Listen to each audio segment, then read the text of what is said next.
Hello, my name is Dr. Liz Burton-Crow, and I'm the Director of Education for the Carrillo Center for Nonviolence. Welcome back to Living One. It's been more than a year since we first launched Living One, our monthly webinar series where presenters from around the world share their vision of a future in which all animals are treated with respect and dignity. A lot's changed since we first began these important conversations. Given all that's currently unfolding in the world, today there is no denying that animal wellness and self-determination are linked to our own well-being. We speak these days of getting back to normal, which begs a larger question. What do we want that new normal to look like, and how do we get there? Helping us answer that question today is James Frieden, who grew up in Tallahassee, Florida, and attended Brandeis University. Like many young people of his generation, Jim attended a few civil rights demonstrations and a few of the demonstrations against the war in Vietnam. He attended Boston College Law School and practiced law in Boston, Massachusetts until 1988, when he moved to Los Angeles with his wife and children. Since then, he has practiced law in Los Angeles.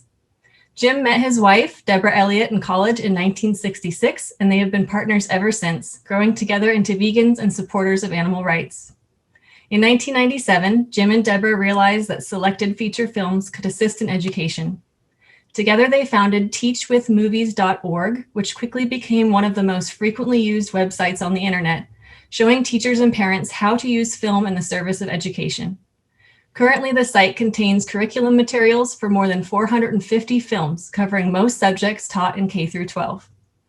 The website is still active today, receiving more than 1 million visits a year. In 2018, Jim and Deborah produced a 22-minute documentary, Cesar Chavez, Respect for All, which shows that Chavez was more than just a union organizer. He was a moral pioneer who relentlessly applied the principle of respect to all people and all sentient beings. Oh, and Chavez was a vegan. So welcome, Jim. And interviewing Jim today is our very own Dr. Gabe Bradshaw. Right here. We're delighted to have you all here, and Happy New Year, or happier New Earth year. And we're delighted to have Jim here and Debbie. Debbie spoke more recently. So welcome. Now, Jim has written something that he has asked us to read, and I will read aloud to begin the interview, and then we'll get his reflections and ideas. So if you can just bear with me, you can look at Jim, but you can just bear with me. I never expected revelation, the surprising journey of a vegan.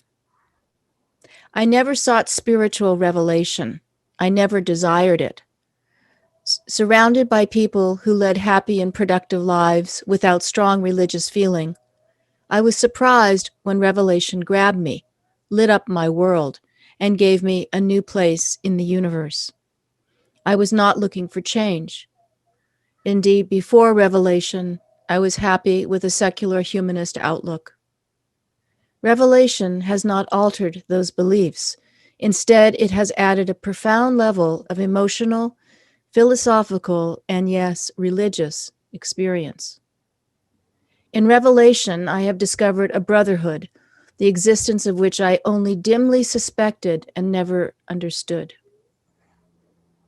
Before revelation took me by surprise, I distrusted the idea of life-altering experiences in which people suddenly gained a new relationship with the universe. All too often, revelation appeared to come from need, weakness, or an inability to accept the world as it exists, a world that can be cruel, cold, heartless, and devastating, a world fraught with moral ambiguity.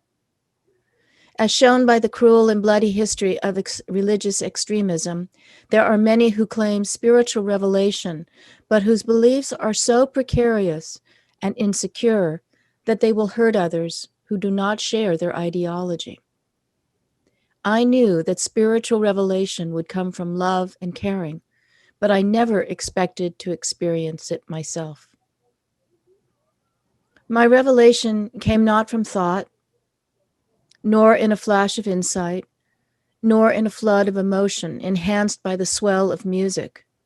It came from the very practical everyday act of putting food in my mouth with a commitment that no animal would have died or suffered so that I could taste its flesh or drink its milk. My revelation took hold when I became a vegan. You might ask, a human reader, quote, what does a plant-based diet have to do with spiritual revelation? In the paragraphs that follow, I will explain. As you read, remember that revelation is true magic.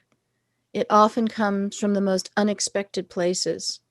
It always takes its own time, and it frequently takes you unaware. Revelation is an opening of the heart. The journey. My parents, confirmed meat eaters, taught me the golden rule. It has many formulations. Quote, do unto others as you would have others do unto you. End quote. Quote, treat others as you would like to be treated. This was the first step toward a destination far different from anything my parents had in mind. When I married, I had the good fortune to find a young woman who would take the journey with me, sometimes as partner, but more often as leader. One of our first joint realizations occurred some 45 years ago. On holiday, influenced by the fiction of Ernest Hemingway and seeking the romance of Spain, we attended a bullfight. We saw a magnificent animal facing a matador in a stadium full of cheering fans. Enraged by the picadors and taunted by the matador, the bull repeatedly charged toward his death. But my wife and I noticed that he was urinating continually. We started to think about the scene from the bull's perspective. The walls of the arena gave him no escape. Thousands of people screamed and trumpets blared. Men on horseback kept poking at him, and the matador waved the red cape. This magnificent, powerful animal was bewildered and scared. There was no escape. He died in confusion and agony. That was our first and last bullfight. The journey to revelation would stall for years at a time, but as life went on, my wife and I gathered pieces of information scattered here and there. Animals, especially the mammals people prefer to eat, love their offspring and suffer grief when their babies are taken away. A cow will search for a missing calf, and if she can, she will fight for her baby. Have you ever noticed that animals cry, bellow, or squeal in fear when they are led to slaughter? Probably not, because the meat industry hides it from us and we cooperate. Most of us hide from the gruesome death that was the fate of our food. For about 12 years, recognizing the brutality of factory farming, I ate neither meat nor fowl, consuming only seafood, dairy, and plant-based foods. I realized that the way I ate was a small step toward reducing the burden of pain suffered by animals, and I was glad for that. But there was no revelation in this halfway measure. I had no inkling that it was just a step in a journey to something profound. As my wife and I learned more about the way that animals are treated on farms, especially factory farms, we realized that being caught in the machinery of the dairy industry is perhaps the worst fate for any animal. To enhance milk production, cows are kept pregnant. But for dairy cows, giving birth leads only to tragedy because their calves are immediately taken away. Baby mammals nurse, but the dairy farmer is jealous of the milk from his cows and has none to spare for their calves. As a result, the life of a dairy cow on a mechanized farm is an endless cycle of giving birth and suffering loss. In addition, dairy cows are milked relentlessly, causing them to wear out long before the end of their natural lives. When their milk production dips, dairy cows are sold to the slaughterhouse to be gutted and ground up for hamburger. Better never to have been born than to suffer that life. These are the reasons that Cesar Chavez, an animal advocate and eventual vegan, said that people who want to help animals should first stop eating dairy products and eggs. Chavez's revelation was channeled through his relationship with his dog, Boycott. Pigs, it should be noted, are smarter than dogs and feel a vast range of emotions. Chickens and turkeys, it turns out, have complex social lives. Denied the range that nature intended and crammed into tiny cages, chickens will literally go crazy, pecking themselves and their fellows to death. That's why factory farmers cut off their beaks. But this only adds more torture. To keep costs down, the, quote, debeaking is done without anesthesia. Another station on my journey occurred when my wife introduced me to philosopher Peter Singer's book, Animal Liberation. Professor Singer points out that human beings can thrive on a plant-based diet. Vegan diets are deficient only in vitamin B12, which is easily obtained in a supplement.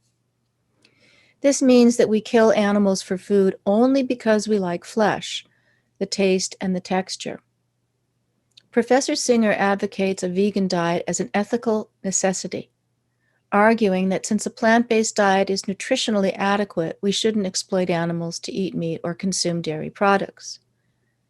Professor Singer advocates equal consideration, arguing that since animals, especially mammals, are sentient beings who feel pain and suffer when separated from their loved ones, it is only right to consider their interests.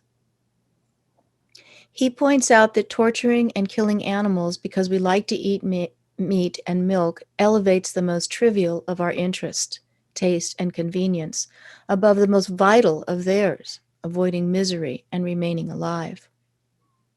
For me, this was a life-changing thought. I don't have to go as far as the professor when he argues for equal consideration of the interests of animals and human beings. Nor do I have to agree with some of my friends who assert that, quote, animal rights should be treated on the same level as human rights. The important point for me is that I can get the nutrition I need from food that is made without hurting or killing an innocent being. It is worth saying again. It's the most trivial of our interests against the most vital of theirs. Looking to the golden rule, would I want my life made miserable or even taken away just because someone or something liked the way I tasted? It took me decades to grasp the full meaning of the idea in Professor Singer's book. I felt contented with my modified vegetarianism. The final stage of my journey to revelation began when a restaurant served me an entire fish, battered and fried. As I looked at the dead eye of what was once a swimming, shimmering beauty, I realized that I had to stop being a party to death just to eat a tasty meal. Over the next weeks, troubled by my inability to justify killing any animal merely for food, I resolved to eat a fully plant-based diet. This does not mean that I wouldn't kill and eat an animal if I were starving and there were no other food. It doesn't mean that I ignore the lessons of evolution and that I would not protect myself, my family, and my species from animals who threaten us. Obviously, mosquitoes, termites, flies, and rodents should be strictly controlled, if necessary, by killing them. But we live at a time when humanity so dominates the earth, there is no species that can compete with us. Certainly the animals that most people eat, the cows, pigs, chickens, turkeys, and fish, pose no threat.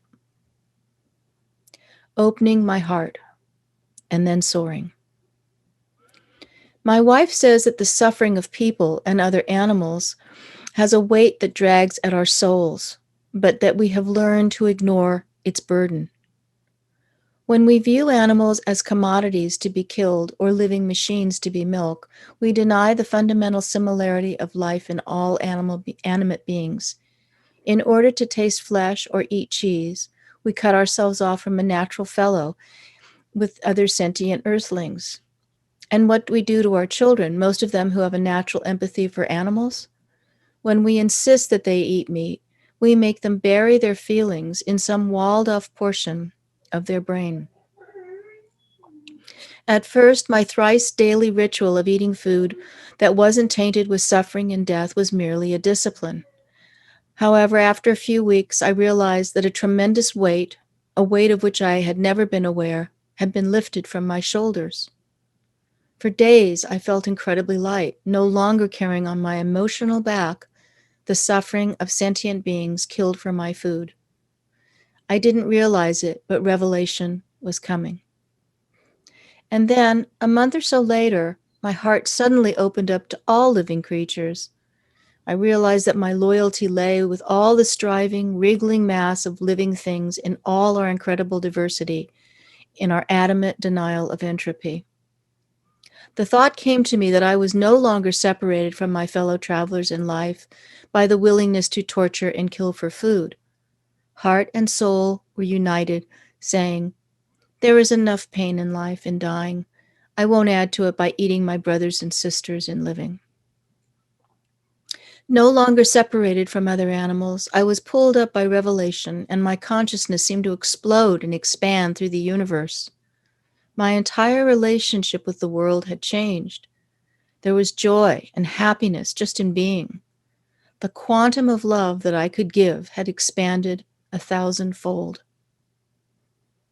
Looking back, I think I understand the psychology of what was happening to my mind in the weeks leading to my epiphany. Even when I had eaten only dairy and fish, I had relied upon the psychological defense mechanism of denial to protect myself from the painful history of what I put in my mouth. That denial, as denial always does, had obscured reality and precluded insight. Denial separates a person from others and stunts development. And denial is very expensive psychologically. It requires enormous amounts of mental energy to ignore the effects of inflicting pain on sentient beings.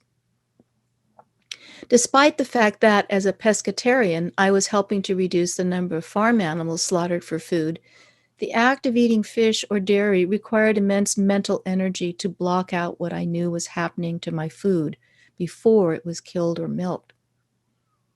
When I became a vegan and no longer ate fish or drank milk of cows, the mental energy formerly devoted to denial was liberated to course through my mind and body. In a physical sense, that was the source of my newfound happiness. Philosophically and logically, I can pick holes in my position. Does a slug or a mussel feel pain like mammals do? I don't know, but I have to draw the line somewhere. Regretfully, I am no Mahatma Gandhi, the gentle soul of steel who showed how to defeat an empire with respect and love.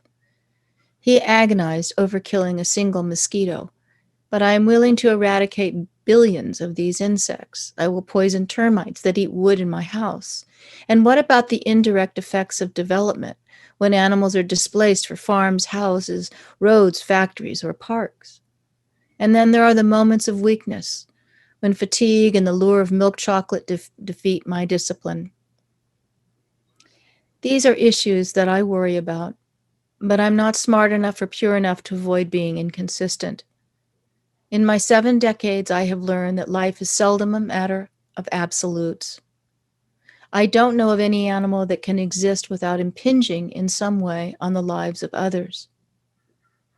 However, despite the unanswered questions and the moral compromises with which I have to live, eating with compassion has allowed me to achieve an escape velocity that has taken me to a state of expanded consciousness beyond anything I had ever thought possible. Think about finding love and a home all in one. But this revelation is better than that. It gives me a joy that suffuses my life. It gives me perspective and contentment. The fear of death is somehow mitigated because I know my place in the universe. I am reconciled to an end of my own consciousness by a sense of profound brotherhood, not only with that magnificent bull who died in the ring some 45 years ago, but also with the slug that oozes across the grass, the slaughtered pigs and the poor debeaked chickens in their billions, the birds that fly, the magnificent elephants, the fish that swim in the ocean, and the beautiful butterflies are all in my family. I have heard people complain they don't feel well on a vegan diet. Almost everyone in developed countries takes a vitamin supplement of one kind or another. With just some vitamin B12 and the wonderful variety of plant-based foods, virtually anyone can eat a healthy and satisfying diet free of animal products. All it takes is a little imagination and effort. And guess what? Many vegan dishes are delicious, and new vegan recipes come out every day. You might miss the taste of meat, cheese, and milk. I certainly did for many years, but it's a small price to pay for the epiphany of a lifetime. Over the years, the first rush of feeling and amazement, this opening of my heart to life, has settled down to a pervasive feeling of happiness. As much as I may be tempted to eat meat or drink a glass of milk, the wonder of life pulls me away from the food of torture and death. This is the revelation that has grabbed hold of me and which carries me along from day to day and year to year. I cannot imagine ever letting go. James Anthony Frieden. Thank you. Bravo, Gabe. A great job of reading it. Thank you very much. Beautiful. Beautiful. It's still, I wrote that 10 years ago. It still is completely emotional for me. Yep. Which is why I asked you to read it, because I can't read it. Yeah. Well, thank you so much. I think obviously it's so rich, and I have to say that I really resonated with this lightness of, the bearable lightness of being. That was my own experience, becoming a plant-based eater, and I find that fascinating. I don't mean to make it sound clinical, but I think that it's something palpable. And in fact, Liz and Ashley and I were talking just before we met, talking about how there's this sort of, unseen world behind animal rights, as such an unseen world behind veganism, which is much more subtle and sublime, that I think is connected to what you talked about, this lightness of being. Yeah, it's great. Yeah. The other thing too that I really appreciated you saying, and maybe you can speak a little more about that, or is that how messy things are, and that's really been the impetus for having this webinar, is to hear people's experiences, and the quote unquote contradictions that are so multitudinous in our society and in our species at large. And so, just like the golden rule, I don't know, maybe most people would agree with it, but its interpretation and application is certainly very different in lives. Right. Well, I think the thing is that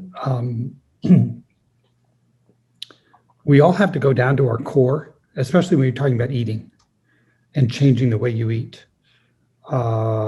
We all have to go down to our core and get there. And I think most people don't.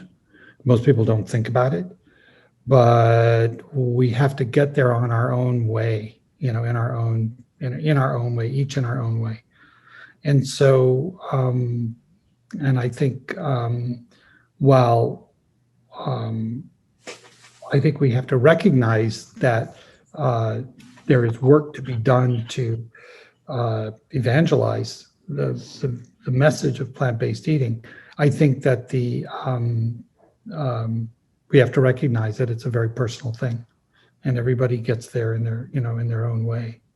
But it is also true that once you start to understand that sentient beings have a moral weight, that that there's something that you have to consider, then I think the dominoes fall, and you'll get somewhere very, very close.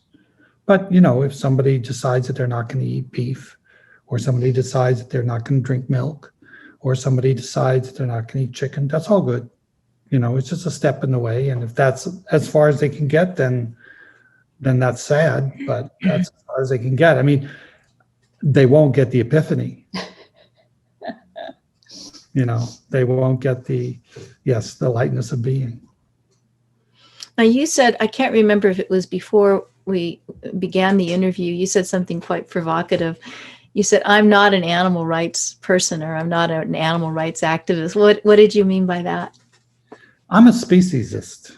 Okay. I totally believe in human beings and human exceptionalism. Human exceptionalism is a two-way street. It's exceptionally cruel, or it can be exceptionally beautiful and wonderful. And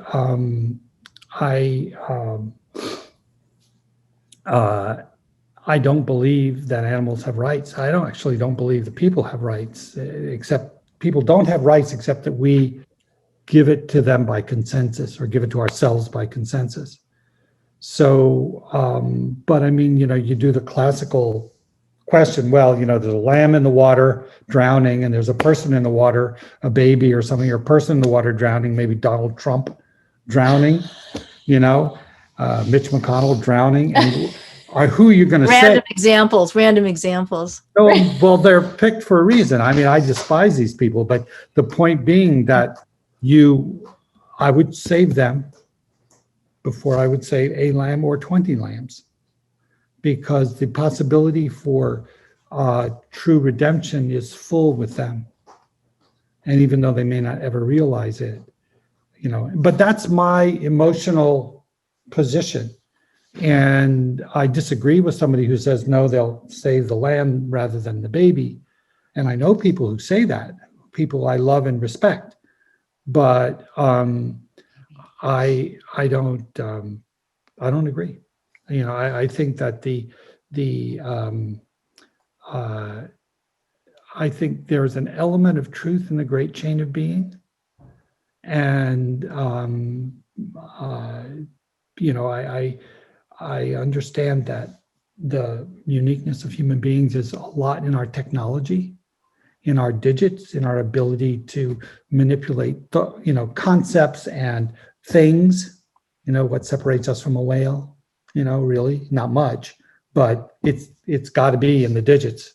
We've developed this complicated culture in the from our ability to manipulate tools and stuff like that, which a whale can't do. So I've thought a lot about what this difference is, and the difference is not necessarily ethical, but I'm not aware of any animal that has decided to limit its range of food on ethics. Only human beings. I'm not aware of any animal that can create a rocket to go to space. And although that those are two different things, very different. But I mean, we have a dog and a cat, and we can't ask them.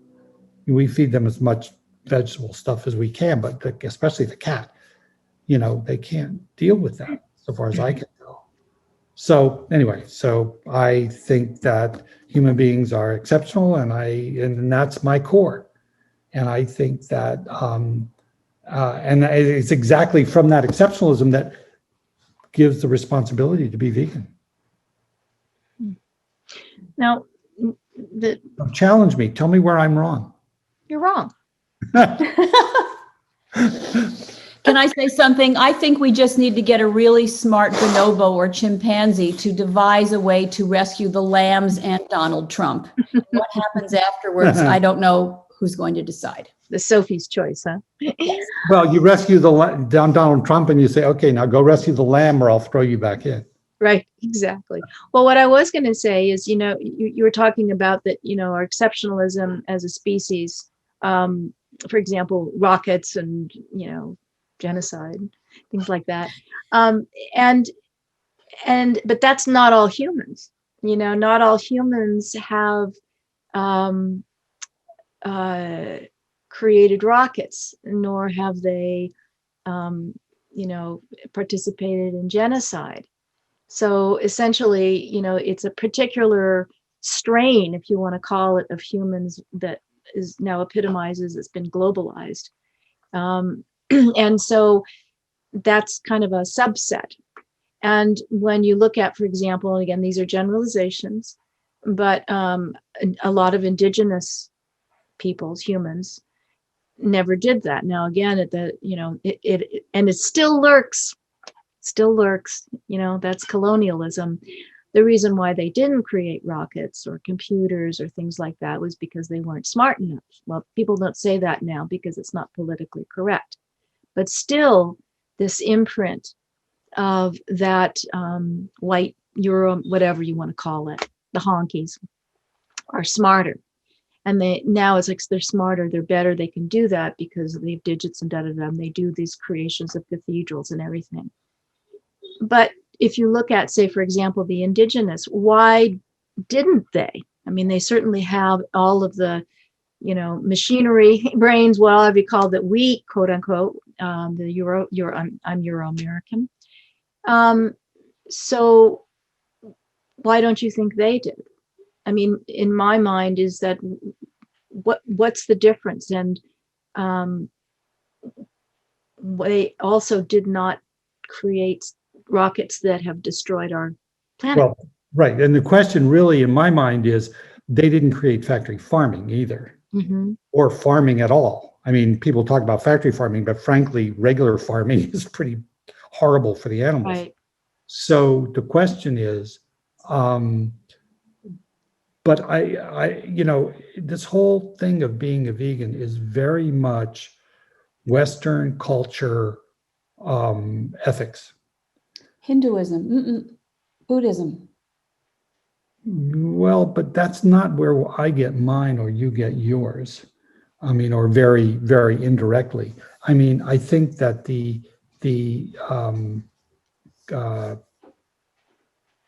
I think that the concepts are, I mean, I can't judge a person in an indigenous society or in a poor country for eating meat. I mean, I totally realize it. I'm dependent upon my advanced culture, or technically advanced, technologically advanced culture to do that.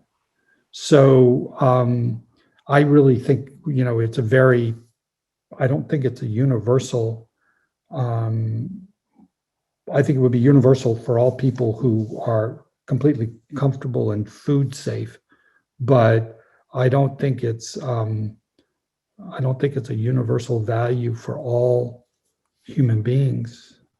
I don't know if that answers your question, but I think about that. I think about, people in poorer countries, or even poor people in our country. I don't think I can ask them to make this choice at this point on an ethical basis. Now, there's environmental and health reasons, of course, but my basic is ethics. So you're not really a speciesist, you're a subspeciest. No. I mean, I don't view their cultures as insufficient in any way.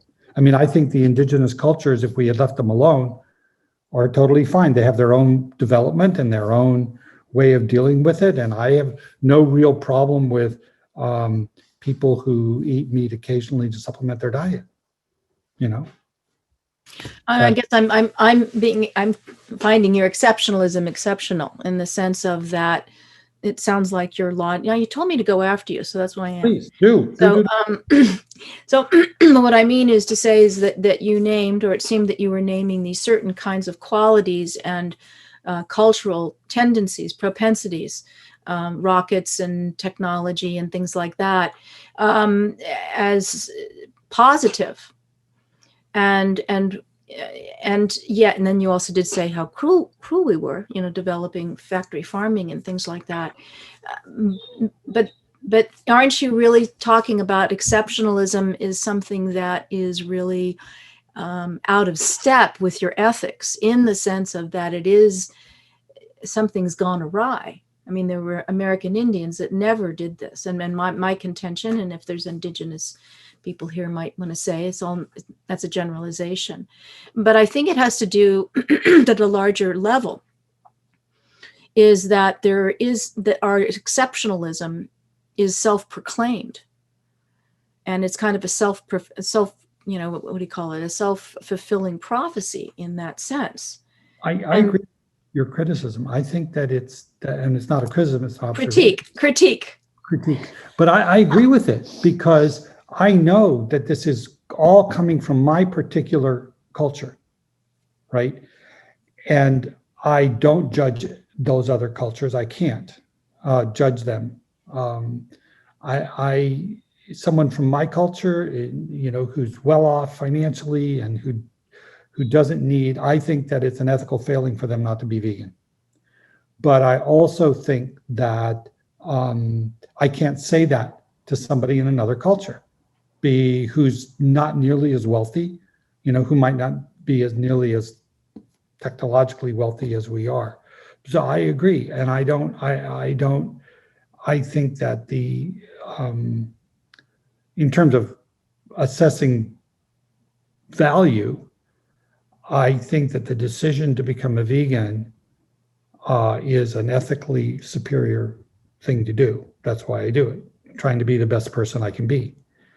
But the technology is essentially ethically neutral in a way, because you can use it for ill or you can use it for good. And we use our technology poorly in factory farms and slaughterhouses, and we use it well in other areas. Like what is technology useful for? Like holding this meeting, of course. But exactly. Yeah. But you see that the technology, if you follow the breadcrumbs, right? The technology, it was industry, and then and all of that comes down from separating ourselves from nature. Yeah, but I'm not interested in going back to becoming a Native American or Cro-Magnon or a forager, right? I'm not. But in order to achieve, for example, what we're talking about, in order to achieve not harming animals and not harming the planet, in the way that it's being harmed. We'll just say animals because you're focusing on that. Aren't we compelled ethically to let go of those things? You said you're not willing, to leave to have a subsistence life, but is that not the logical path that you're describing in your beautiful essay? In other words, the next step of revelation is restraint and refraining from things that are harming. In other words, who does technology serve? Technology is serving the people who invented it. Well, let's take the other argument, though. Let's take it fully. So the new foods that I eat and the new foods that they're making, the meat in the test tube and the fake meats that we eat, those are all based on technology. So the technology can go for ill or for good. And I think that if I came to a decision, and maybe I should, but I haven't, that I have to retire from technology and go back to the woods, or else, society is going to destroy itself and my grandchildren will have a terrible, terrible time. I would be under an ethical obligation to do that. And maybe I should do it, but I haven't, because I haven't come to that decision. My oldest son, who's an engineer, tells me that when I have this conversation with him, because I've had this conversation, he tells me that we're going to find a way out of it technologically. We have to. It's the only possible way that we can do it, because people aren't going to give up their houses and their way of living to protect the world. They'd rather go down with a ship. So as a practical matter, we have to do that. And in fact, if you take a look at the technology of the United States versus other countries like India or China, it's my understanding that our burden on our environment in our country is way less than in theirs. Like the air in India, in the Indian cities, is horrible, much worse than in the United States. That's all from technology, the catalytic converter and the conversion to electric cars and those kinds of things. But and the conversion and the conversion to test tube meat will be the same when we eliminate factory farming. So I think that technology may in fact be the escape route for us, but I haven't faced that. I mean, do you really believe that we have to give everything up? And if you do believe that, why aren't you doing it? I think that's a very good question. Yes, I do believe that. And, to me, for me, this is my specific choice is I live in a house, cabin, funky, but it's nice. I have chosen to have a sanctuary. A lot of the things that I do for those animals who have been tortured and suffered are not green. I have to give them syringes of medication and food, and I try to reuse them, but they end up getting thrown away. So in other words, a lot of the things that I do right now, and I think as a culture, society globally are sort of, we're in transition. But again, the purpose of this webinar has been, what is the vision that we're working toward? My vision is subsistence. My vision is, we also have many models of that. And I think it can be vegan, plant-based subsistence as well. Have I done it? No, but there's plenty of examples of certain indigenous tribes. I'm not well read on the whole vast, but that are. And I think some of the questions of, should you hunt or not hunt? Those are things down the way. I think I've said this before. It's sort of like you say, well, I want to go over there. So you work out a path. Well, by the time you get to the top of the hill, you kind of go, oh, well, I'm going to take this route now that I've done that. And I think that's really where we're at. What is our vision? My vision is to work in peace and to not harm. And I think there's ways of doing that. I think there's a lot of questions we cannot answer until we get farther down the line. Those who can, like you were talking about, be plant-based eater is great, but that's not enough. When you talk about the Boca burgers and I don't know what they call them, the burgers from space, whatever, the fake ham or whatever, those have so much plastic. I mean, I'm a hypocrite, if everything I open has plastic. So the point being is that kind of route we're perpetuating. We're just transferring it to something else.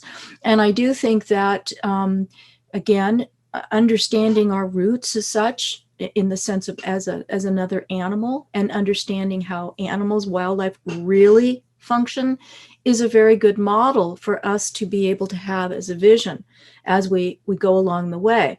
And the last thing is that I think that, as one famous psychologist said, the best way to prevent trauma is to not cause it. So I won't go on more, but I think we should open it up for discussion and questions. And I really appreciate you engaging in this. So let me, I do want to respond to that though, because I have the following responses. Number one, I haven't personally completely faced the decision, but I don't think I would come out the same way that you would come out. And I don't think that most people will come out the same way that you would come out, because most people are not going to be willing to sacrifice their creature comforts for the animals. And so fully. And I also think that the quote, animal rights, close quote, doctrinaire approach to converting people to a plant-based diet is not going to be helpful, because most people have an innate or learned, maybe even learned belief in their own species and allegiance to their own species. So I think that the better way to say it is that I'm trying to be the best person that I can be. The best person that I can be is not to hurt animals, because it's better not to hurt a sentient being. So that's one point.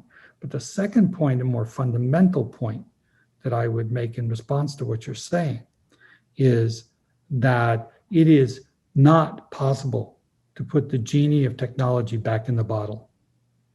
The genie of technology, I don't think people are going to be able to go back, because if you're talking about going back to living in a state of nature, so you're talking about no vaccinations, You're talking about smallpox is gone, but polio, typhus, all whooping cough, all measles, all the scourges that killed us. I mean, when you read history and you understand how many people, how awful the plague was, and the plague is still around, the bubonic plague. I mean, those things are crazy. We're not going back to that. Nobody wants to go. I mean, somebody may, but most people, the majority of people, they're not going to go back to that. And frankly, I think it's ethically improper to go back to that because people will die. People will die. Masses of people will die. Well, that's what we have with COVID as an example, which is the result of technology. I'm using technology in the broadest sense. I agree, but and then I have to say this, I don't mean to sound heartless, but we're talking about a very specific agenda, which is colonialism and capitalism. These are capitalism and colonialism are a way of life and a way of looking at the world. That's what we're talking about in terms of quote unquote going back. It's dismantling it. And that's a very, very small portion of the whole Homo sapiens record. If an anthropologist said this thing is only 1% of the entire record. So we're really talking about when people won't do, we're really talking about a tiny, tiny, tiny, tiny, tiny proportion of the human population that's existing right now who say, I don't want to do that. There's a lot of other people who are having to do whatever that is and are dying and have died. The genocides that have been perpetuated for us to live like, we're supposed to live right now with vaccinations and all of that kind of thing. The genocides that have been we'll just say North America right now, the genocides in North America. And that has not been addressed, and that has to be addressed because the only reason why we have technology, quote unquote, creature comforts, we'll call it that, is because of the genocide. Again, that's a blanket term, but it's appropriate. And the destruction. And that's the only reason why we have vaccines. How do you put the genie back in the bottle? Okay. You stop doing it. I mean, for example, for me, it's not necessarily, I work within my constraints. That's my personal thing. Not saying it's right. It's my personal thing. And every person, I think, needs to go back and contract, just like you are. You have, you know what I mean? You've worked to the parameters that you've worked at, right? And you've hit, this is where I'm at. And I think we all have to do that. So how do you put the genie back in the bottle? You don't do it. You don't crank out more engineers and more technology, and you don't crank out better ways, to have, like, for example, to grow meat, fake meat. I am unwilling to have my grandchildren be susceptible and subjected to measles and whooping cough and all of those things that will kill them. I won't do that. Okay, I'm going to stop talking and we open questions and you can continue because I'm going to talk too much. Thank you both. Definitely an exceptional, pun intended, conversation and plenty of food for thought. And I do see that we have quite a bit of activity in the chat box. So I'll go ahead and I'll end the recording here. But first, a quick plug. If you are available to join us next month, we'll be joined by Olivia Crossman on February 7th. So same time and place. We hope to see you there. So thank you both. Thank you. Thank